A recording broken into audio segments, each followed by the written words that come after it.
wabarakatuh.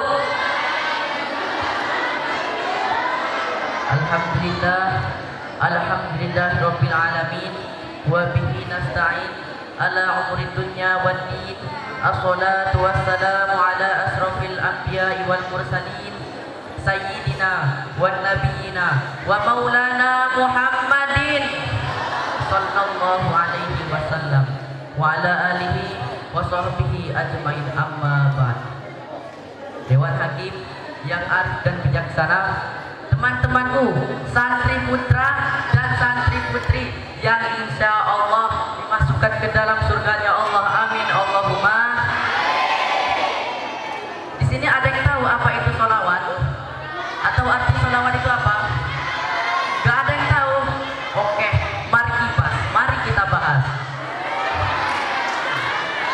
Menurut Imam Nawawi, beliau menjelaskan bahwa sholawat dari Allah artinya adalah untuk menambah kemuliaan Nabi Muhammad. Nah, selain itu terdapat ulama-ulama lain yang juga menjelaskan bahwasanya Allah Subhanahu wa Ta'ala bersolawat kepada Nabi Muhammad di hadapan para malaikatnya. Itu artinya Allah memuji Nabi Muhammad di hadapan para malaikatnya. Nah, itu adalah arti dari selawat menurut para ulama. Oke, lanjut.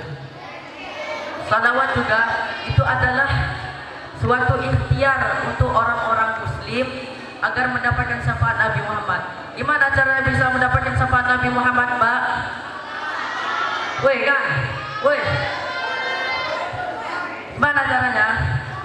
Dengan bersolawat kepada Nabi Muhammad.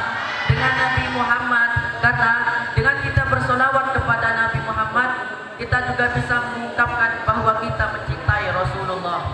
Mencintai Rasulullah juga itu suatu kewajiban kita sebagai umatnya, dan sebagai umat beliau juga kita harus mengikuti tingkah laku beliau, sifat-sifat beliau. Untuk apa? Untuk membuktikan bahwa kita sangat mencintai Rasulullah Sallallahu Alaihi Wasallam. Allah Subhanahu Wa Taala juga memerintahkan umatnya untuk senantiasa bersolawat kepada Nabi Muhammad. Perintah ini ada di dalam firman Allah berikut ini. A'udzu billahi minasyaitonir rajim. Bismillahirrahmanirrahim. Innallaha wa malaikatahu yusholluna 'alan nabi. Ya ayyuhalladzina amanu shallu 'alaihi wa sallimu taslima. Yang artinya sesungguhnya Allah dan para malaikat-malaikatnya bersolawat kepada Nabi. Hai orang-orang yang beriman, bersolawatlah kamu untuk Nabi dan panjatkan salam sejahtera kepadanya. Quran surah Al-Ahzab ayat 56. Nah, dari ayat Quran tersebut sudah jelas bahwasanya Allah Subhanahu wa Ta'ala dan para rasul-rasulnya saja itu senantiasa bersolawat kepada Nabi Muhammad, dan kita sebagai umat beliau, sebagai santri pondok pesantren Wali Songo juga begitu. Ketika selesai sholat kita juga harus membaca Sallallahu ala Muhammad, Sallallahu ala Muhammad, Sallallahu ala Muhammad. Itu kalau bisa sebanyak-banyaknya. Dan ketika acara Al-Barzanji, ketika petugasnya membacakan Ya Rabbi sholli ala Muhammad. Nah, kita juga harus melafazkan apa yang dilafazkan oleh petugas-petugas berikut. Kemudian ketika Maulidur Rasul Sifti Duror, nah, ketika kiai-kiai kita, habib-habib kita dan gus-gus kita melafazkan Ya Rabbi sholli ala Muhammad, Ya Rabbi sholli alaihi wa sallim. Kita juga membalasnya dengan Ya Rabbi sholli ala Muhammad, Ya Rabbi sholli alaihi wa sallim. Nah, ketika kita melakukan itu dengan khusyuk, dengan menghayati, insya Allah kita akan dimasukkan ke dalam surganya Allah dan bertetanggaan dengan Nabi Muhammad, amin Allahumma. Di sini ada yang tahu Neng Sayyidah Fatimah Al-Madinah? Nah, beliau saking cintanya kepada Rasulullah, saking rindunya dengan Rasulullah, sampai sampai beliau menginginkan suami yang bernama Muhammad. Itu saking cintanya beliau kepada Rasulullah. Dan barokah sholawat juga, beliau bisa bertolabul ilmi di Yaman. Nah, itu adalah ciri-ciri orang yang mendapatkan barokah membaca sholawat. Sholawat juga itu mempunyai keutamaan-keutamaan yang diambil dari nas-nas Al-Quran dan hadis. Antara lain mendapatkan 10 rahmat sekaligus karunia dan lain-lain. Nah, yang kedua itu terkabulnya doa ketika dipanjatkan dengan membaca sholawat. Ketika kita meminta kepada Allah itu juga harus dipanjatkan dengan sholawat. Untuk apa? Agar doa kita langsung dikabulkan oleh Allah Subhanahu Wa Taala. Kemudian yang ketiga, selamat dari dahsyatnya hari kiamat. Nah, ketika kita bersolawat kepada Rasulullah dan sering-sering bersolawat kepada Rasulullah, insya Allah beliau akan menolong kita ketika di hari kiamat nanti.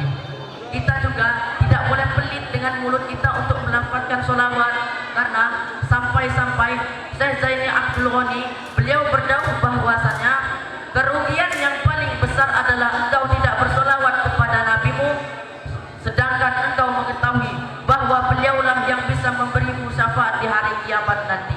Nah, ketika di hari kiamat itu hanya Rasulullah yang bisa menolong kita dengan syafaat-syafaat beliau. Masalah sholawat juga ini ada di dalam hadis Rasulullah berikut ini. Sallallahu alaihi wa ala tawahidana sallallahu alaihi asra, yang artinya barang siapa yang bersolawat kepadaku sekali saja maka Allah akan bersolawat kepadanya 10 kali. Bisa dibayangkan Pak, Kang, sekali saja kita bersolawat kepada Rasulullah, misalnya sallallahu ala Muhammad, nah itu Allah akan bersolawat kepada kita 10 kali.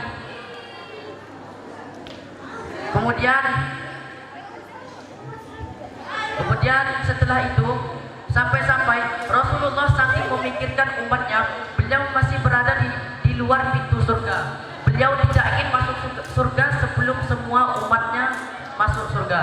Nggih, saniki dewe selawatan sareng-sareng nggih. Siap. Shallu ala Nabi Muhammad. Di bawah pintu. Allahumma shalli wa sallim ala sayyidina wa maulana Muhammadin adada ma bi ilmillahi qadatan daimatan bidawamil mulkilahi. Ono kebon dan sapi gak popo jomblo sing penting happy, saksi sing jomblo ridho ilahi, bakatu bojo koyo bidadari, bakatu bojo koyo bidadari. Allahumma sholli wa sallim ala sayyidina wa maulana Muhammadin adada ma bi ilmillahi qadatan daimatan bidawamil mulkilahi. Lontong tahu ono lontong sate, ayo jogana wae, mending sholawat ben adem atine, bonusnya wang gantengnya Habibe. Lontong tahu ono lontong sate, ayo jogana wae, mending sholawat ben adem atine, bonusnya wang gantengnya Habibe, bonusnya wang gantengnya pokane. Mungkin cukup sekian, tak ya.